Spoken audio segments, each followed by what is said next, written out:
So a Syrian girl who supports Assad, she wants to show Assad being a secular democratic person, and these are terrorists. Al-Qaeda and ISIS, they're all from creations of Israel, and they want to show that, like, under Assad you have a government that is secular, they have Christmas, they're not Islamist, they're not religious, and you uh, anti-Assad people are hypocrites, because when it suits you, anybody that is Islamic, you call them terrorists when they're fighting a secular guy. So somebody like Syrian girl, she's not an Islamist. She is part of the axis of resistance. She is the part of the axis of resistance that is anti-Israel without being Islamic. So they think that this whole accusation of Islamism is a propaganda, it's a misdirection, it's a way to use people's anti-Islam views to basically demonize the people who are fighting for the right to govern their own countries. They think like Israel is pure evil. The United States and Israel are trying. This is not about religion. This is about control. This is about Israel and the United States trying to control the area, and they will call the enemies, their own enemies, Islamists when it suits them, but they themselves will go support Islamists, even though these Islamists are basically, if they're fighting against a secular state. And they think Assad is secular, and this is one evidence because, like, look, these are the actual terrorists. They're turning down a Christmas tree, right? And Assad is actually a secular guy, as proven by his tie. I don't know what. Okay, so let's see. The Israeli-backed terrorists have hit have hit the fan. Oh, okay. This is their last push before their end. Okay, so they're very confident that this will not, Assad will not fall, because they're saying that we have seen this before. We saw how it played out before.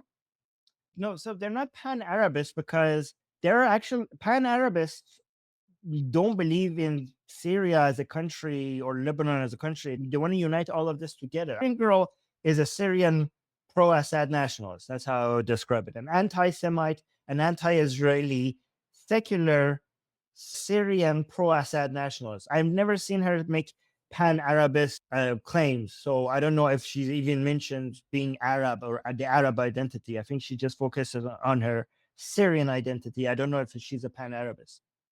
Anyway, so because if you're a Syrian nationalist, then how are you a pan-Arabist? Pan-Arabism wants to remove these borders and connect all of these together. Anyway, so she says that, yeah, so but basically the argument that she's making here is that ISIS tried to basically remove Assad, and these people are basically the same, and they're trying to do the same, and basically, and they will fail again. However, the difference is, I'm not saying Assad will fall. Maybe he will, maybe he will not.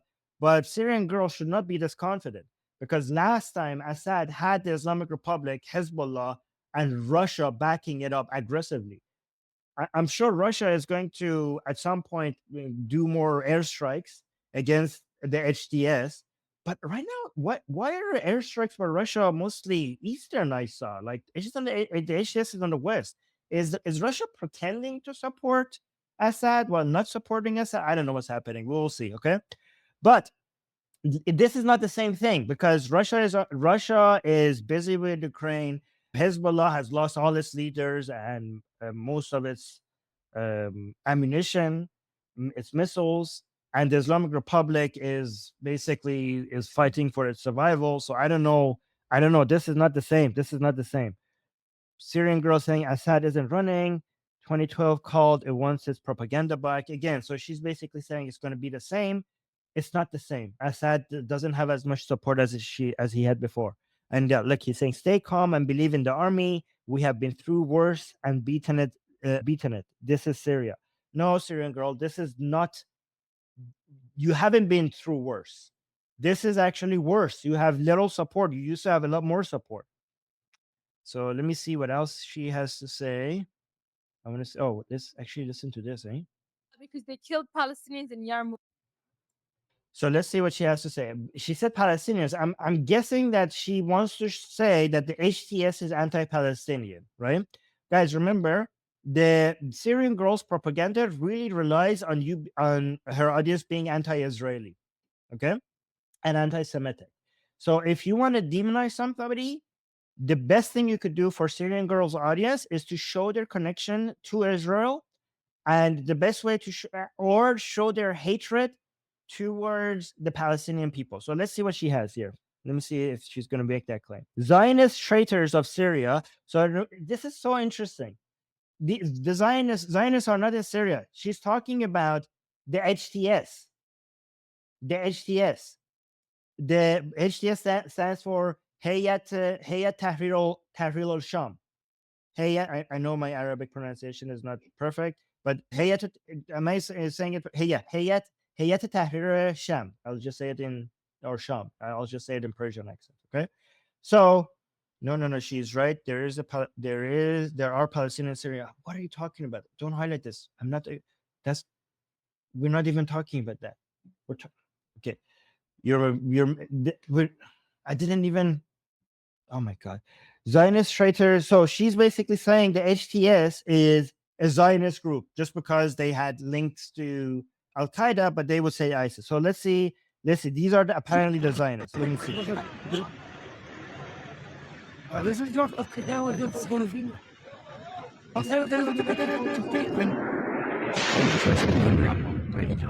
Zionist traitors of Syria are going to cause the destruction of Aleppo. This is actually not the Zionists. This is not Israel. Israel probably doesn't want Assad to fall. Israel, I'll give you 3 scenarios. Assad being in power in Syria and being able to control and be dominant in Syria. Scenario number 1. Scenario number 2, Assad's falling, and these rebels and the HTS and some other groups, the Kurds or whatever, Assad falls, and then you have the power vacuum in Syria. But there's a scenario number 3 that I will offer you, that's the scenario that I think that is the best for Israel. But between these 2 scenarios, do you think which one would Israel want? I don't think any of these 2 scenarios is good for Israel. Israel would not want Assad to be able to have complete control and stability without any threat to him in Syria, because that way the Islamic Republic will be able to use Syria as a corridor to go through Iraq to Syria to Lebanon to support Hezbollah. So Israel does not like that. Would Israel like Assad just falling apart and Syria becoming chaotic? Probably not. Israel would not like that as well. Israel is a country that is fighting for its survival. Instability and chaos close to its borders are usually not a good idea. Okay, so there is the third scenario that we have been having for the past couple of years, and Israel prefers the third one over everything else. Israel prefers Assad to be in Syria, but be a weak Assad, a pathetically weak Assad that can be negotiated with because he's fighting for his survival, right? And Assad that maintains enough control over Syria where these terrorist groups don't take over, but at the same time weak enough for Israel to be able to come to Syria and basically take out the Islamic Republic of Iran's positions at any time it wants. And also Assad has proven to be a pragmatic person rather than an ideological person. Assad is not an Islamist. Assad is a dictator that is cruel to his people. At the same time, he's a pragmatic person that will make a deal with anybody, including Israel, if it means that he could stay in power and not have his head chopped off. He will do that. He will make a deal with anybody, right? And Israel prefers a weak Assad maintaining control over Syria. And that way, Israel will treat Syria like it's its own airspace and come in and do whatever it wants and close the bridge that the Islamic Republic is trying to build from its borders to the borders of Israel. That is, I think, the best outcome for Israel. And that's why I think the status quo was perfect for Israel. So that's why I don't think this might not be a good thing for Israel. We'll see. Okay, let's continue. So look at this. This is a very interesting video. She has proof that these people are Zionists, okay? Syrian girl saying Israel-backed Al-Qaeda rebels in quotation marks. See, I knew that they don't like rebels because it has there's a positive, weight to the word rebel. So Israeli-backed Al-Qaeda rebels. So okay, so when she says Al-Qaeda, this is more accurate than a lot of people because a lot of people are calling them ISIS, and that's not actually accurate. Al-Qaeda is a little bit more accurate. So Israel-backed Al-Qaeda rebels in Syria filmed themselves stepping on a Palestinian flag. Okay. والنصر بالنصر دعسوا دعسوا ادعس ادعس الرايات ادعس ادعس والنصر بالنصر دعسوا دعسوا.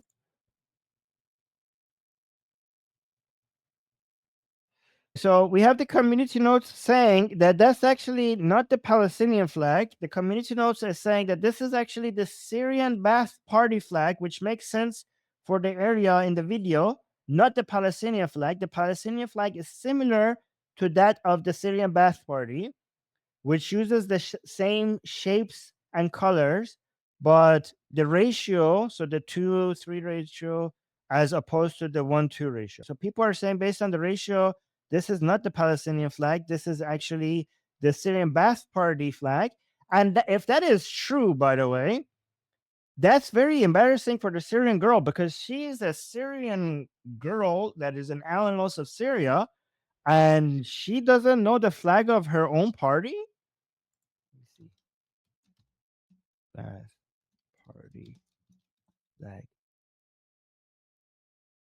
That's weird if she doesn't know that, or maybe she does know that, and she's not. Yeah, look at that. That's very close to the Palestinian flag. How does she not know that? I mean, if I was Syrian and I was supporting Assad, I would probably know that. Okay, so let's see. So you can see the Palestinian flag. The pointy thing is going in more into the white area, and the Ba'ath Party flag is basically it's a little bit less pointy. See, you can see the red area is not going deep into the white area. So, guys, this is the Ba'ath Party flag. That the red you can see goes only this deep, and this is the Palestinian flag. The red goes deeper in, and then let's go back to the video and see how deep the. بالنصر دعسوا دعسوا ادعس ادعس الرايات ادعس.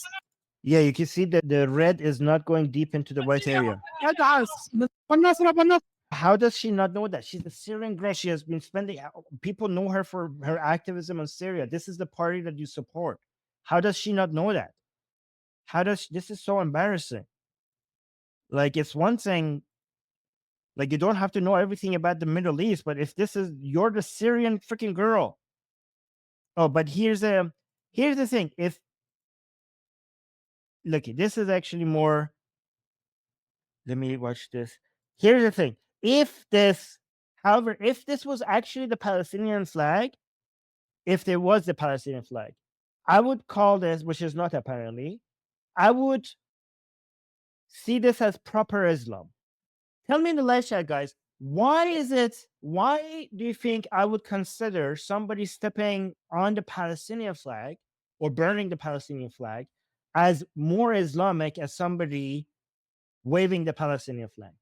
Why do I think that proper Islam would be anti-Palestinian? That's my opinion.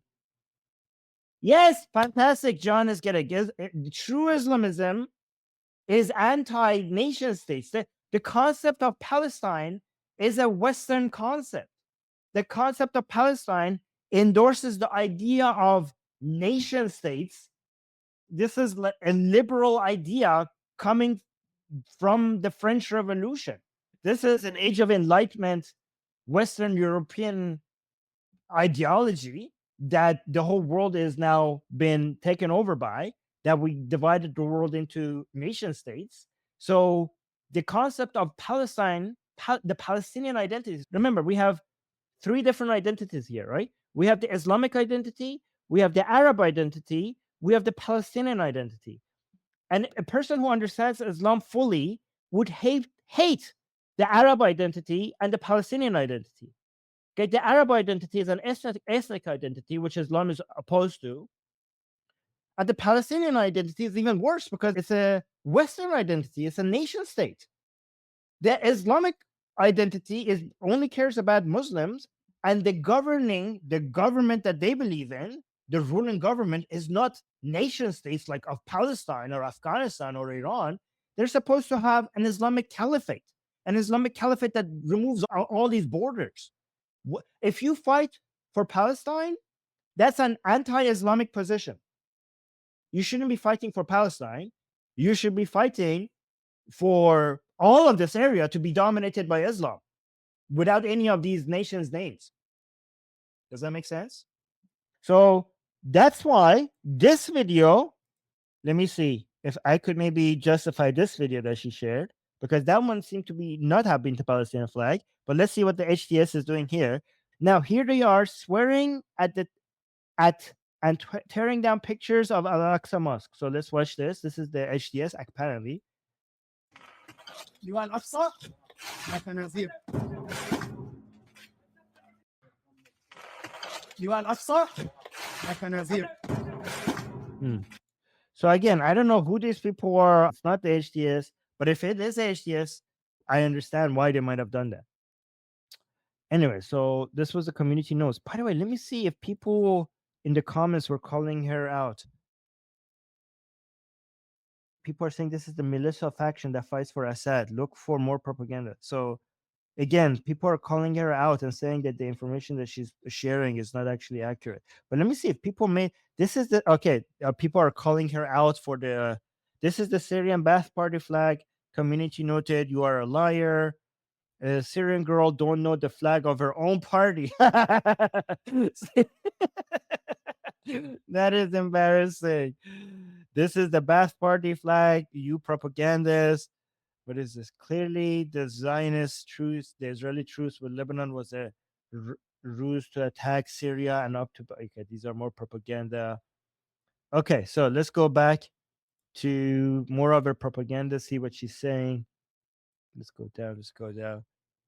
Oh, Zionist-backed Islamist rebels have occupied Syria's second city of Aleppo.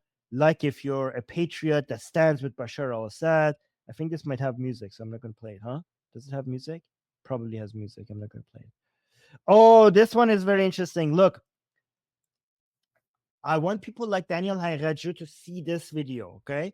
Because Daniel Hayraju, Muhammad Hijabs, Ali Dawas, I don't know, all these, because they hate Bashar al-Assad, but anything that the Palestinian leaders they say, they act like it's a revelation that you cannot dispute. You know, when they're fighting with each other, they're still like, oh, the Palestinian leader said so, so it must be true. Okay. So I don't know how they will fix this contradiction, because look at what Yahya Sinwar said before. So listen to this. Okay. So Yahya Sinwar, let me see if I could make this full screen. Yahya Sinwar was saying when he was alive, we are working together to build the Quds Bridge. The Quds Bridge meaning the bridge that I'm talking to you about, from Iran to Iraq to Syria to Lebanon, so that we can make peace with Syria al-Assad, the Sunnis who support and who made Sinwar acting like he's a hero, he was a saint, but at the same time they hated Assad. How are they going to respond to this? Because he wanted to make peace with Assad, which represents one of the squares of. Huh? I don't know what. And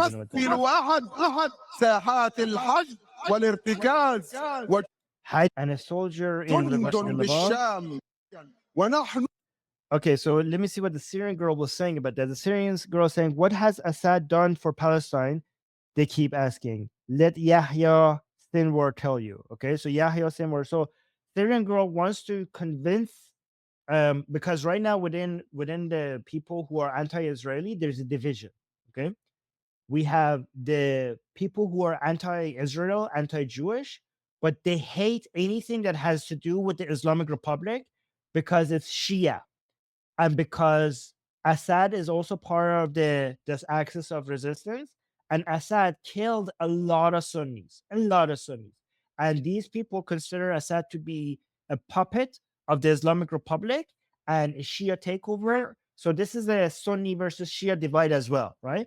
So Syrian girl who's anti-Israeli, she is also a lot of people push back against her who are also anti-Israeli because she is supporting another person that they consider to be a demon.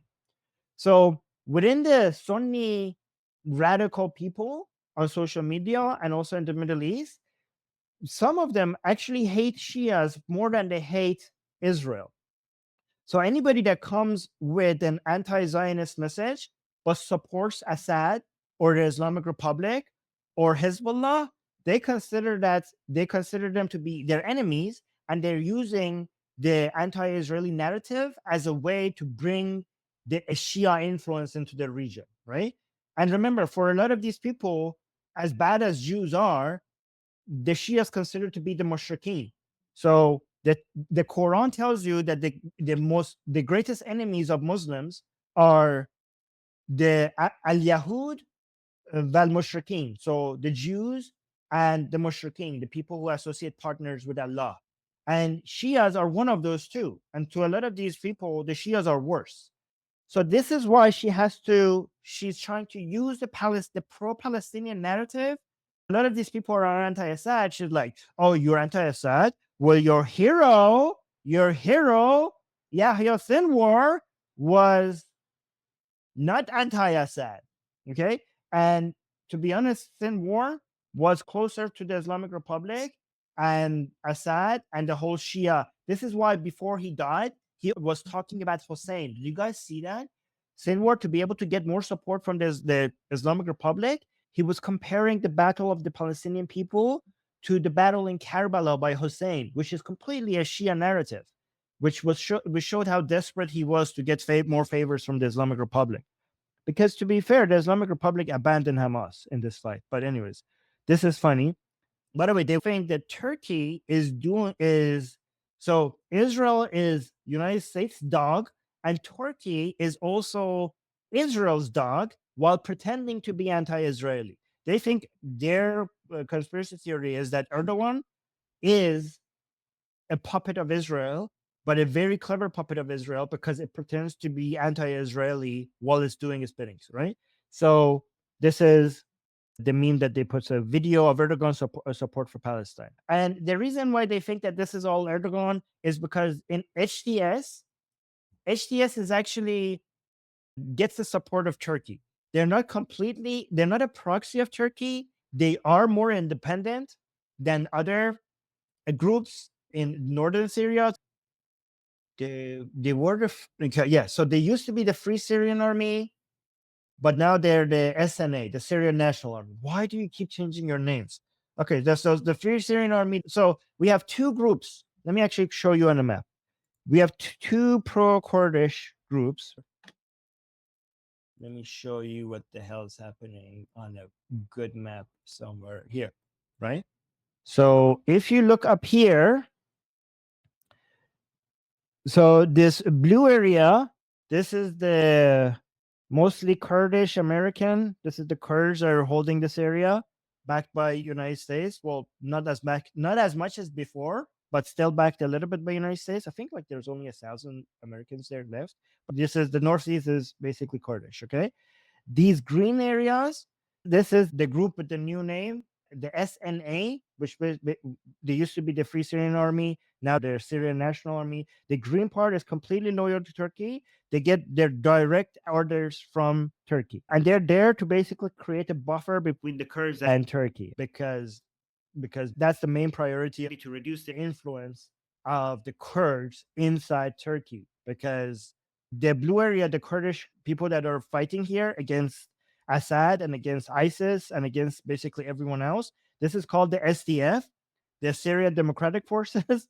Guys, there's so many acronyms here, okay? So the green is the SNA, which is backed by Turkey. The blue is SDF, which is Kurdish. And the main group in the SDF is the YPG, which is the Kurdish group. So SDF is a mix of different groups, but the leadership is YPG, which is a Kurdish group, which has ties to the PKK, which is a terrorist Kurdish group, the Kurdish Worker Party in Turkey. And that's why Turkey hates this blue area, okay? And that's why the Kurds entered Syria and created this green zone to protect Turkey from this blue area, right? However, Turkey has two agendas here. Turkey basically wants two things: wants to stop the Kurds from having their influence in Turkey because they see them as connected, but also Turkey wants the Syrian refugees in Turkey to go back to Syria. These are the main two priorities of Turkey, right?